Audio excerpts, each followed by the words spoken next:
maneira possível, né, essa fala. Então, Edmilson, fica aí com você. Eu fico por aqui escutando. Se precisar de algum apoio, a gente está na área aqui, tá bem? Então, Tá bom. a bola aí está contigo aí. Tá bom, muito obrigado, Valdir. Você me ouve bem? Só para o teste de áudio? Sim, tá perfeito. Tá bom, né? Tá Tá legal, bom. ótimo. Então tá certo. Quero, em primeiro lugar, agradecer o convite e saudar a turma nova, que eu só tomei contato com o pessoal da nossa linha, da tribo epistêmica. As outras tribos eu não tive o privilégio ainda de trocar algumas sementes. E talvez seja o primeiro contato esse. Eu a minha fala, gente, eu programei mais ou menos uns 30 minutos, mas depois a gente tem um tempo para algumas questões, caso seja importante para o grupo. Então eu vou compartilhar uma lâmina para que vocês acompanhem. Acho que são 8 lâminas, mais ou menos. Então, eu imagino que, dentro da minha experiência, né, não ultrapasse esses 30 minutos, mas vamos lá.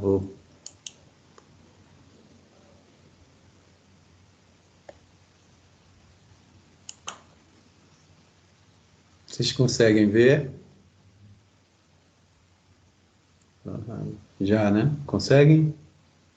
Aham, aqui tá ok. Sim, Sim, ok. Edmilson. Então tá certo, gente. A primeira lâmina mais ou menos indica a ideia central, né, dessa linha, da linha de epistemologia, que na verdade é uma linha que está no MAD desde a sua fundação, e sempre preocupada com o debate, com a reflexão em torno dos fundamentos e contornos desse campo que vem se constituindo, se reconstituindo e às vezes até se prostituindo, que é o campo ambiental. Então é um pouco essa ideia, né, das epistemes em movimento, tá? Bom, assim, para os alunos, os colegas da nossa linha, alguns comentários que eu vou fazer aqui, eles já são básicos, porque nós tivemos já a primeira disciplina, que é da linha, e fizemos enfrentamentos já consideráveis em torno desse debate, né, que é o debate de fundo da constituição da ciência moderna e das emergências que vêm aparecendo e que são essas emergências que interessam por demais para quem quer compreender melhor esse campo, né? Esse campo minado, na verdade, que é o campo ambiental. Se a gente entender o ambiental não como algo morto, né? Mas como a base de sustento da vida. Esses elementos eles são importantes para compreender o que a gente vem tentando fazer, né, nesses anos todos. Então, os professores da linha, o Dimas Floriani, que esse ano ele, por razões diversas, ele está um pouco afastado, mas é o nome central da linha, né, o Dimas, até porque ele é um dos pensadores, né, da América Latina, que reivindica, junto com outros, é evidente, reivindica uma epistemologia socioambiental, junto com Leff, com outros autores, pensadores latino-americanos. A professora Maria do Rosário Knertel, que é socióloga e pedagoga, que também, ela junto com o Dimas, também são fundadores do MAD. Eles estão no programa desde a sua origem, nos anos 90, e ela trabalha, ela se dedica, a grande contribuição dela está associada à educação socioambiental, à ecoformação. Então, o nome da professora Maria do Rosário é, sem dúvida, também uma referência para esse debate, um debate também que pressupõe o que a gente defende na linha, que é o fazer científico uma ciência pública, né? Ou no plural, né?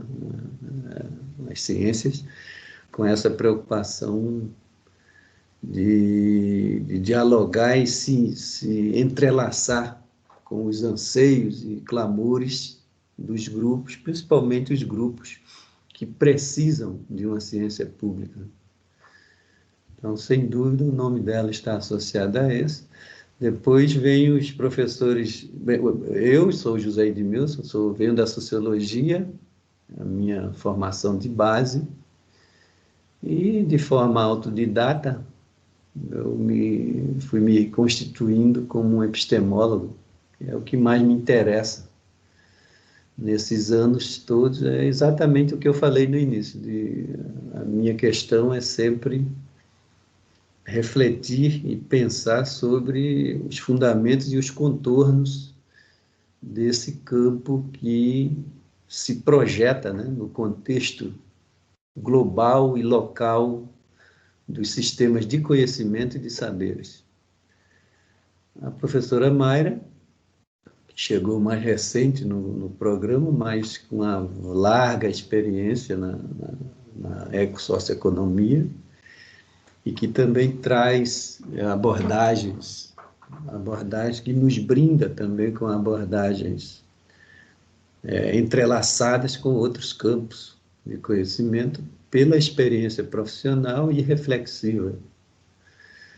A Yanina Samarco, que é a renovação do MAD, onde a gente está depositando mais expectativa, né, de longevidade, não só para a linha, mas para o programa.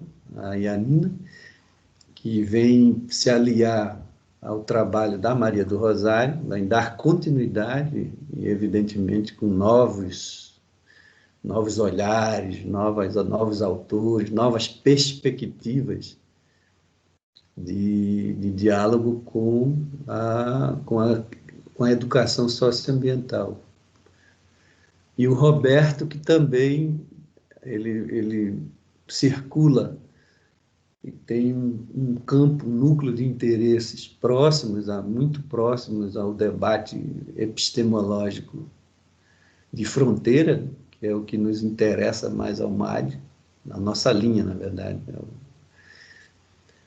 Mas ele vem da física e com uma grande experiência também como educador popular. Então, ele traz também essa contribuição. Tá? Então, essa é a equipe, no momento, são os professores que compõem o corpo da linha, né? O corpo docente da linha. Bom, gente, aí depois, a partir daí, o que eu pensei foi o seguinte, né? De apresentar para vocês o que eu havia refletido sobre, pensando nesses 20 anos, o que mais tem me incomodado, porque é essa questão central, né, da coexistência, tá? Uma categoria epistêmica, e que essa pergunta, na verdade, eu tentando identificar sempre os vínculos possíveis entre ambiente e desenvolvimento, desde uma perspectiva epistêmica, mas entenda bem, uma perspectiva, uma mirada epistêmica já plural, né? Uma episteme que não se acomoda, não encontra um lugar confortável dentro de uma episteme que a gente chama de uma episteme logocêntrica. Então, são essas epistemes com as quais a gente vem lidando, são esses sopros de renovação, de tentar identificar nesses movimentos, né, nos movimentos dos grupos originários, nos movimentos sociais que precisam, que se comunicam com o mundo e que às vezes e que sofrem as mais variadas formas de violência, inclusive violência cognitiva, é isso que é essa categoria. Então, a pergunta que norteia essa reflexão é uma pergunta fundamentalmente epistêmica, que lembra muito bem a pergunta de Kant, quando ele, no século XVIII, perguntava em que condições o conhecimento, ele estava falando da física, em que o conhecimento se projetava, um conhecimento específico, se projetava como o conhecimento fundante de uma ciência, de um modelo de ciência, que se torna modelar, né? Que se torna exemplar e a gente chama de hegemônico. Então, a verdade assim, é a mesma discussão, porque a epistemologia, seja ela uma epistemologia clássica, como um campo investigativo, ou uma epistemologia mais próxima desses movimentos, que é o que a gente tenta fazer por aqui, ela discute as condições de possibilidade do conhecimento ou dos saberes. Então, é preciso diferenciar isso. Então, essa é a reflexão. Então, há 20 anos que eu, por exemplo, venho lidando com essa questão. Trata-se de um tipo de pesquisa que é um pouco diferente dos demais, né? Porque as demais elas têm realmente um propósito aplicativo, né? A epistemologia é sempre um passo atrás. É a natureza desse tipo de exercício.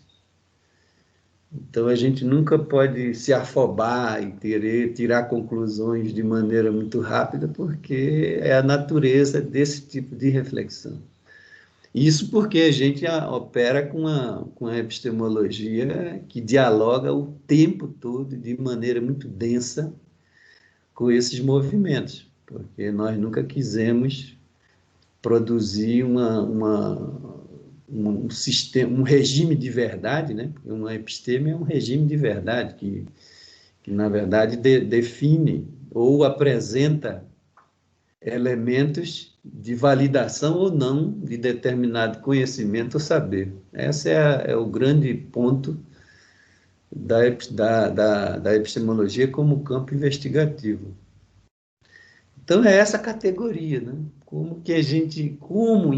Quais são as condições em que possibilitam essa coexistência entre essas epistemes. Por quê, gente? Porque uma episteme logocêntrica, as epistemes logocêntricas, elas jamais proporiam essa ideia da coexistência, porque elas são hegemônicas, é simples, é um raciocínio gramsciano, né? Do conceito de guerra de posição. Se você é mais forte num campo de combate, você não vai se ajoelhar ou chamar ninguém para o diálogo, você impõe. As epistemes multicêntricas, ao contrário, elas agem, segundo Gramsci, como a partir de uma guerra de movimento, né? A guerra de guerrilha. Então, elas precisam até criar mecanismos de organização de base, né? É o que o Boaventura faz, por exemplo. Todo o trabalho do Boaventura, quando ele busca com a sociologia das emergências, das ausências, e pensando a partir dos fóruns sociais, criar essas redes de interação, de tudo, no fundo é isso. Ele está operando com essa ideia multicêntrica, porque elas precisam se organizar de baixo para cima por uma razão muito simples, que elas não vão ter facilidade de encontrar espaço dentro do próprio logocentrismo. Então, o Boaventura vai comentar que as epistemes logocêntricas, elas operam a partir de uma razão fria, para usar o Max Weber, por exemplo, que é um clássico, ou o Hobbes, Thomas Hobbes, eles operam com a razão calculativa. Nos termos do Weber, seria uma razão instrumental. Que ela é uma razão que separa, que ela é insensível em relação a qualquer clamor que não seja passível de se submeter a um cálculo. Essa é a definição e é fundante para a concepção de modernidade desde Hobbes ou desde o próprio Max Weber. Então, as epistemes multicêntricas, agora chamando Boaventura, elas operam com mini-racionalidade, né? Essa racionalidade, razão logocêntrica, ela precisa se aquecer, uma razão aquecida. Aquecida por quê? Pelos movimentos. Por isso que a epistemologia que nós fazemos no MAD, ela não tem muito a ver com uma episteme logocêntrica, impositiva, que quer criar normas do que é válido, do que não é válido. É uma outra episteme. É importante ter isso bem claro, porque às vezes as pessoas colocam tudo no mesmo balaio, né? E não é. Na verdade, a gente reivindica, junto com esses outros autores, esse conjunto de autores, por exemplo, autores da pós-colonialidade, da decolonialidade, que tem diferenças, eu sei que vocês já leram, já estudaram isso e tem diferenças. Mas, então, as epistemes multicêntricas, elas operam por essa perspectiva plural, tentando se constituir a partir dos próprios movimentos, dos próprios sistemas, não só sistemas de conhecimento, que é o que faz a episteme logocêntrica, porque ela opera dentro da ideia de controle. Esse controle vem do Hobbes. Tá? As epistemes multicêntricas, não, elas não têm essa preocupação com esse controle.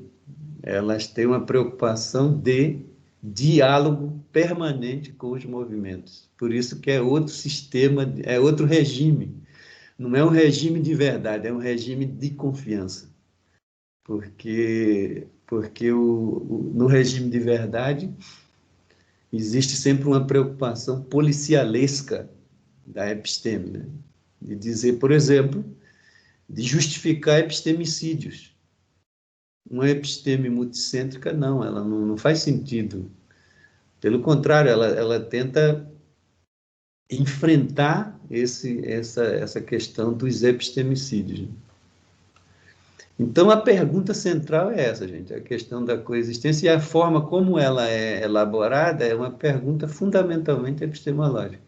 A partir daí, o que a nossa linha do Benfá vem produzindo a partir da turma que ingressou em 2018, é que a gente criou, tem a pergunta da linha, né? A pergunta que está alinhada, inclusive, com o programa, com o MAD, que é a produção de desigualdades sociais e os sujeitos plurais no contexto da crise socioambiental e modernidade periférica.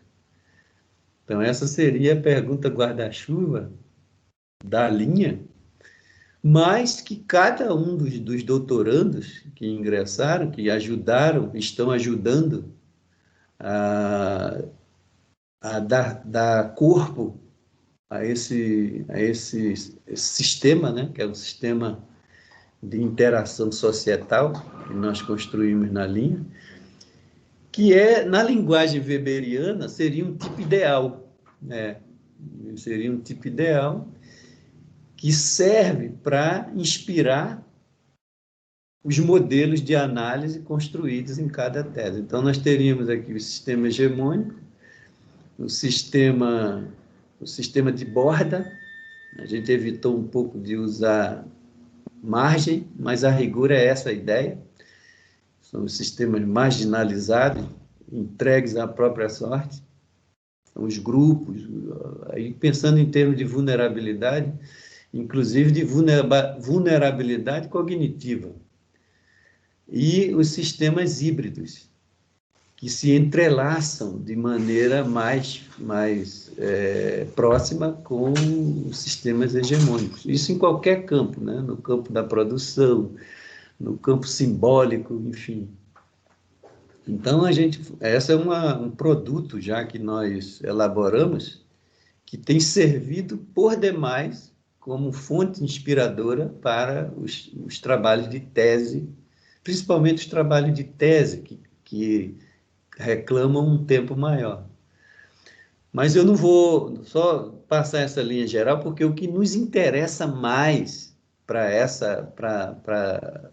o campo, o núcleo da nossa linha, é esse miolinho aqui, gente, o ABC, que são os espaços de coexistência e de interação entre os sistemas. Esse é a cereja do bolo, que a gente tem se interessado mais, porque aí a gente coloca a nossa pergunta, né? Em que condições ocorre essa coexistência? Esse entrelaçamento entre as epistemes, né? As epistemes logocêntricas e multicêntricas.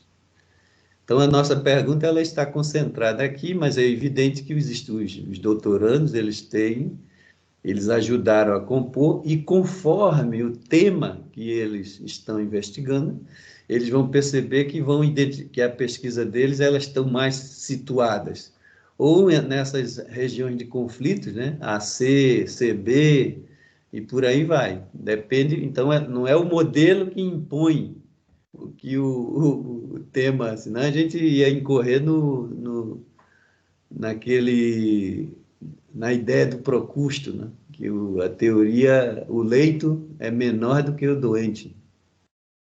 Então, não é isso. Na verdade, é um sistema aberto, mas quem dá o tom não é como ocorre na epistemologia logocêntrica, que ela é sempre de cima para baixo. Aqui não, o que vai dar o tom, que vai rechear esse sistema analítico, heurístico, diria que é um modelo heurístico que nós construímos, é o trabalho de campo, é o trabalho de base que é realizado, que precisa rechear isso com sangue, com muito suor, né? Bom, depois disso, gente, o que ocorre aí um pouco de conceitos em relação a epistemes. A diferença entre regime de verdade e regime de confiança é que é o seguinte, isso aqui tem 2000 anos de reflexão, mas com um desenho a gente tenta fazer uma síntese para dizer como que a gente opera com isso, como que a gente traduz, transforma esses elementos em instrumental, né? De reflexivo e de intervenção, de análise, enfim. Então, as epistemes logocêntricas, que são essas que se fundam e se caracterizam como regime de verdade, elas, de certo modo, elas reproduzem essa metáfora, né? A metáfora da fuga da caverna, que vem lá de Platão e é reforçado por Descartes, por Kant e por onde a gente se formou, porque a nossa formação ela está aqui, né? Porque ela é logocêntrica. A nossa formação ela é logocêntrica. Vocês podem identificar isso em textos clássicos, como As Palavras e as Coisas, do Michel Foucault, que é de onde eu me inspiro para construir esse modelo. Então, ela é essa ideia de que você produzir conhecimento significa fugir da doxa. A doxa é a opinião, é o conhecimento comum, aquele conhecimento, é o conhecimento que eu costumo brincar, que é o conhecimento do corpo, é o pecado. Então, ele não pode ser levado em conta, porque o que é válido é o conhecimento na direção da episteme, que é a direção do universal. É daí que vem, gente, essa ideia de universal, tão mistificada, usada de várias maneiras, mas ela vem daí, tá? Então, o conhecimento válido, e essa é a regra desse logocentrismo. O conhecimento válido é o conhecimento objetivo. E objetividade significa essa separação entre corpo e espírito. Bom, as epistemes multicêntricas, elas vão no sentido contrário. Notem que aqui você opera com a razão fria, que eu já fiz comentário antes. As epistemes multicêntricas, ao contrário, elas precisam aquecer essa razão, para lembrar do Boaventura. Então, os estudos aqui, eles não se contentam com esse distanciamento, né? Até porque você vai precisar de muito contato mesmo com os grupos. Então, você vai estudar um grupo quilombola. Como é que você vai estudar do gabinete? A partir de não tem sentido. Ou enviando questionários online, não tem sentido. Como que você vai produzir um conhecimento como o Bruno Latour, etnográfico? Ele fez um estudo recente, gente, sobre a fabricação do direito. Ele é muito próximo do Viveiros de Castro, do Lévi-Strauss, mas é um filósofo.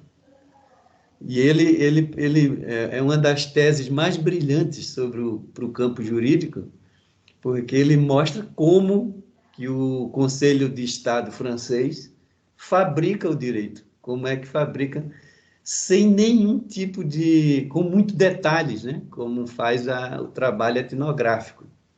Então, esse é um exemplo de um método adequado a uma episteme que não é extrativista, porque os métodos utilizados aqui, em geral, eles reproduzem o próprio modelo, projeto de civilização europeu, que é extrativista, né? Então, você manda um questionário, você faz trabalhos dedutivos. Então, é extrativista, você retira os elementos que você precisa, faz sua pesquisa, guarda lá é aplaudido na academia e pronto, tá? Aqui não.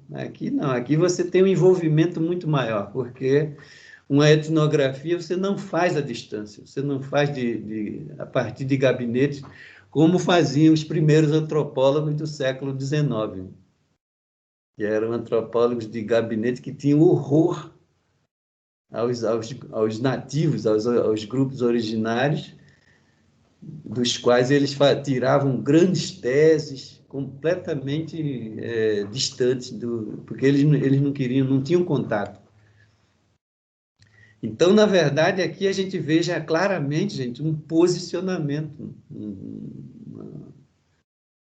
um posicionamento de que produzir conhecimento a partir daqui tem determinadas consequências cognitivas, sociais, enfim, por aí vai, e fazer pesquisa por aqui, assumindo essa posição, também tem consequências.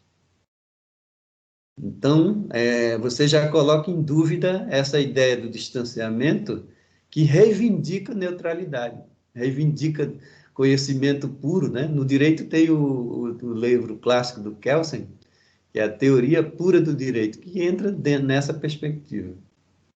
Exatamente se inscreve nesse contexto, tá?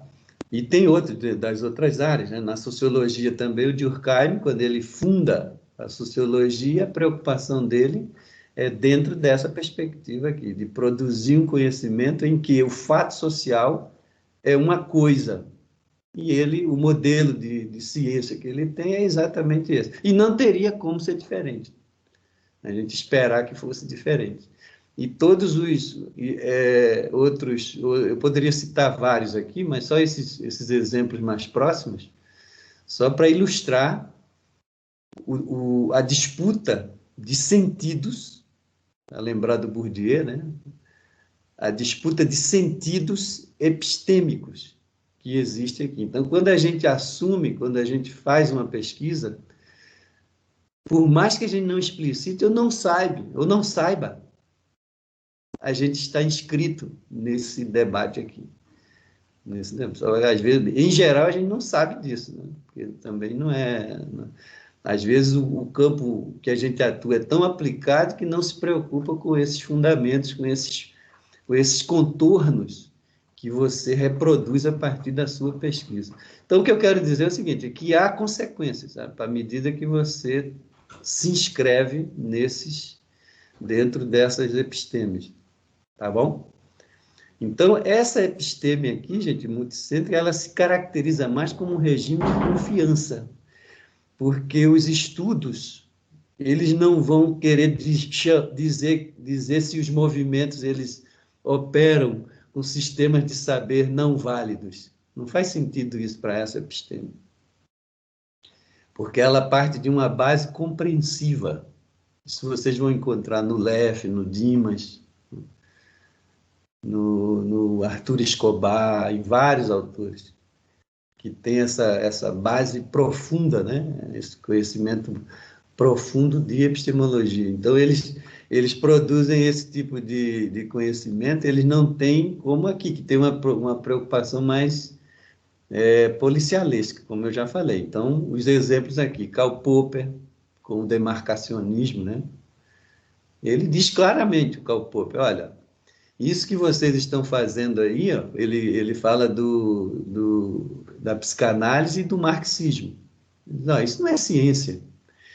E veja, às vezes o pessoal, os psicanalistas freudianos e os marxistas se ofendem, mas ele tem razão, porque, na verdade, ele está dizendo que aquilo que é produzido a partir do marxismo e da psicanálise não tem como ser traduzido em uma hipótese que possa ser testada.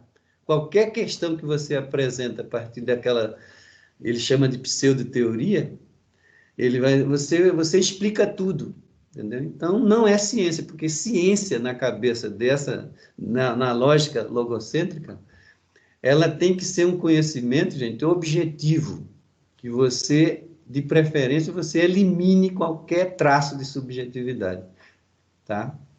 Aqui não, né? Aqui você já vê, é o contrário, você vê o sujeito da pesquisa engajado, enfronhado com o movimento. Por quê? Porque a luta desses grupos aqui com as quais essas epistemes lidam é uma luta pela vida mesmo, entendeu? Então, é uma escolha, uma opção, como diz o Boaventura, uma opção em que o trabalho do pesquisador, ele não é um trabalho de vanguarda, é um trabalho de retaguarda. Ele não vai dizer o que o movimento tem que fazer, ele acompanha e descreve o que é que o movimento precisa fazer. Então, são completamente diferentes. Agora, vamos adiante aqui, gente. O exemplo que eu trago aqui, que já caminhando para o final, é um exemplo, eu poderia trazer, gente, um elenco de exemplos de estudos, né, sobre isso, mas eu recortei somente um do Copenhague, A Queda do Céu. O Copenhague, para quem não conhece, ele é um xamã Yanomami. Eu vou comentar só dele, porque tem o outro do Boaventura, que é o Fim do Império Cognitivo, mas eu acho mais adequado do Copenhague. Então, o Copenhague ele é um xamã Yanomami que que junto com o Bruce Albert, que é um etnólogo francês, eles produziram esse livro que traduz a cosmovisão dos Yanomami. Então, esse livro, gente, só para vocês terem uma ideia, demorou pelo menos de 20 a 25 anos para ser concluído.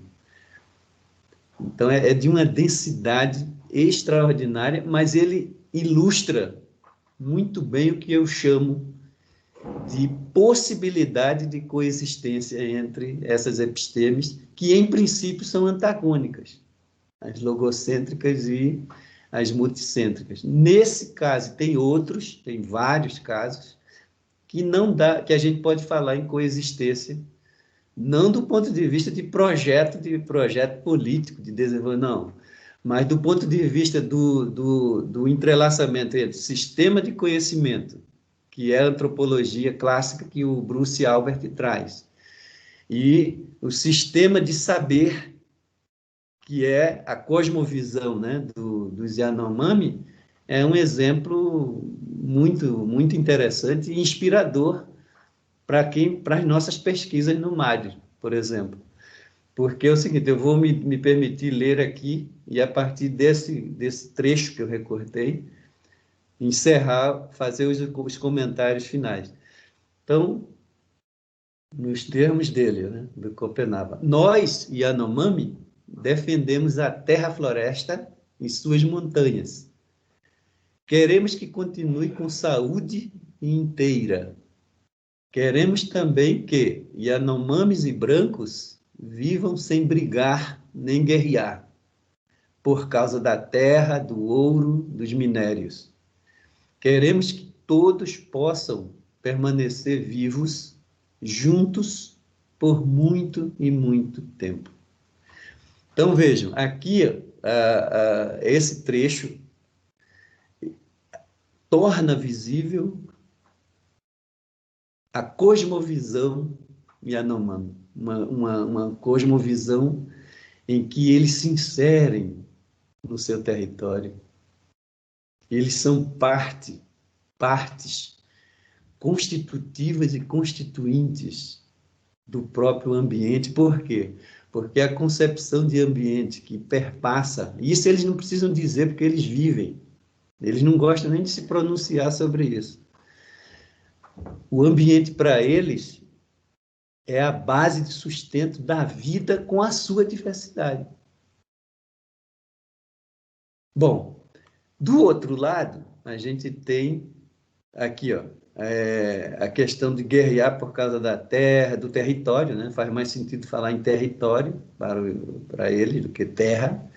O território, do ouro, dos minérios. Existe, aí veio o outro lado dos outros projetos associados a uma episteme hegemônica, que entende o ambiente, vejam bem, entende o ambiente não como uma base de sustento da vida, mas como um depósito de lixo ou fonte geradora de recursos.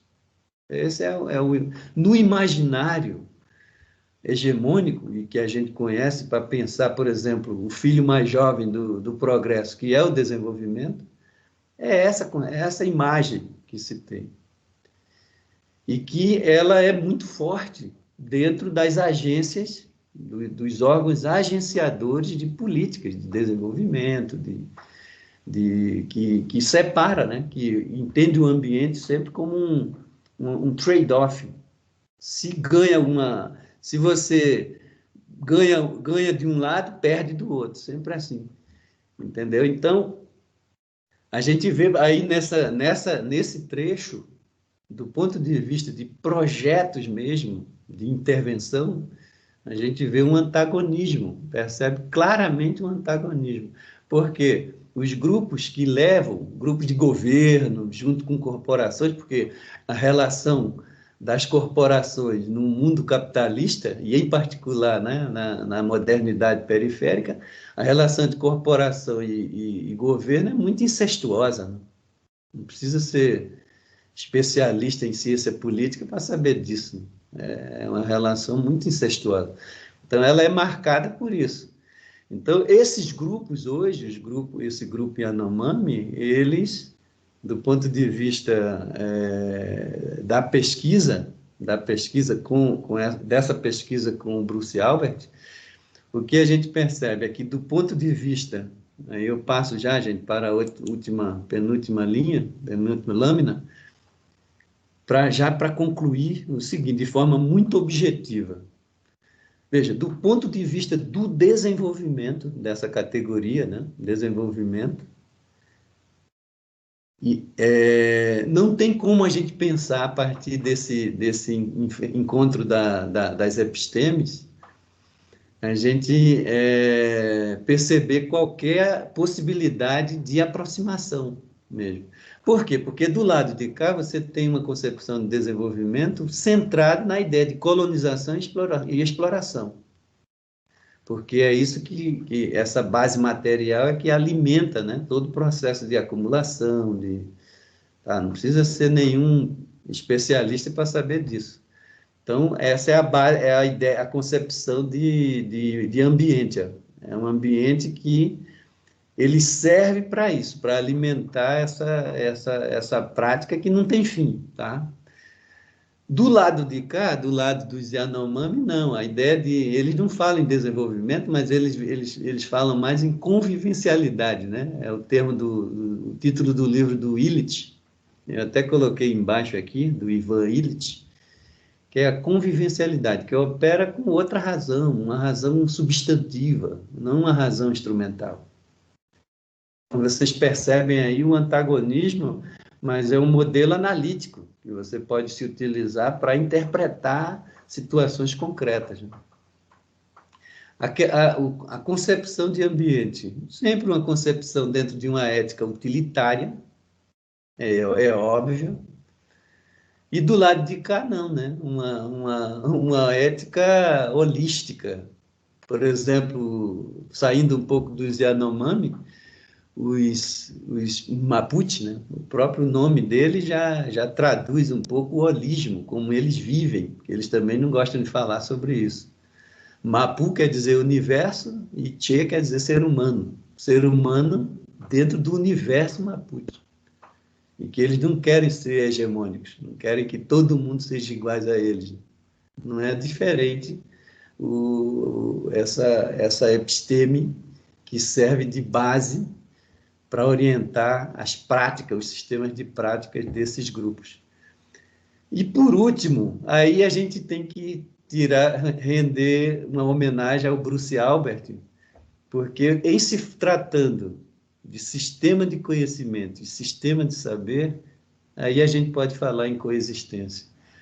Porque esse sistema de conhecimento aqui, mesmo apoiado em controle, dependendo da sensibilidade do pesquisador, por isso que a ciência não é uma invenção das divindades, né? É alguém que faz. Então, esse cidadão, Bruce Albert, existe uma intencionalidade de você entrelaçar esses conhecimentos, de modo que a reivindicação do Copenhague era muito simples. O que ele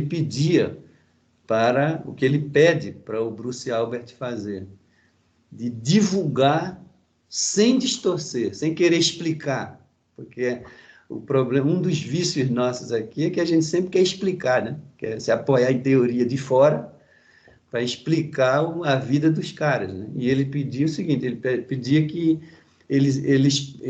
a coexistência se dá exatamente nesse momento, em que o pedido do grupo Yanomami, que está em perigo, né? Desde os primeiros contatos, na década de 70, e hoje eles estão acometidos pelo mercúrio, por conta da e tudo mais, entendeu?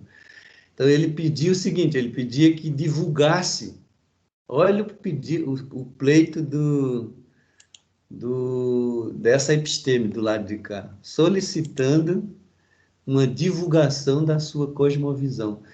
Como diz o Bruno Latour também, de maneira mais cuidadosa, para não ficar querendo explicar, né? Inventar, trazer teoria de fora para explicar o que os caras estão fazendo. Eles não querem isso, eles querem dizer com os termos deles e do jeito deles. Essa é um exemplo de coexistência que mostra, por exemplo, a possibilidade de entrelaçamento entre esses campos que, a priori, são antagônicos, mas não existe um essencialismo. Esse é um exemplo. Tem outros, mas não há necessidade de apresentar mais. Então, essa é a conclusão dessa reflexão que a gente vem tentando mostrar. Então, do ponto de vista de projetos, de concepção de ambiente, desenvolvimento, não dá para você pensar em coexistência. Porque o que existe mesmo é conflito, é morte. Agora, do ponto de vista do sistema de conhecimento, sistema de saber, porque aqui é importante guardar o seguinte: a ideia de saber, ela é mais ampla do que conhecimento, porque o conhecimento, na tradição moderna ocidental, ela está ligada a essa ideia de controle. Então, esse conhecimento aqui é aquele conhecimento que se acredita que é mais controlado, né? Que vem lá do Hobbes, que eu falei no início. E esse aqui não necessariamente, porque ela tem uma preocupação compreensiva. É uma outra base epistêmica. Bom, então, essa é a conclusão que a gente chega a partir da abordagem que a nossa linha vem tentando fazer. O que a gente tem feito também, gente, é abrir um espaço para a própria... Aí é para a linha, mas fica o convite para todos os colegas do programa, que a gente criou um espaço de divulgação, que é o Festival das Epistemes Vivas, e que, nesse espaço, a gente privilegia os aprendentes, mestrandos e doutorandos. É o espaço em que eles conseguem apresentar o estado da arte da sua pesquisa.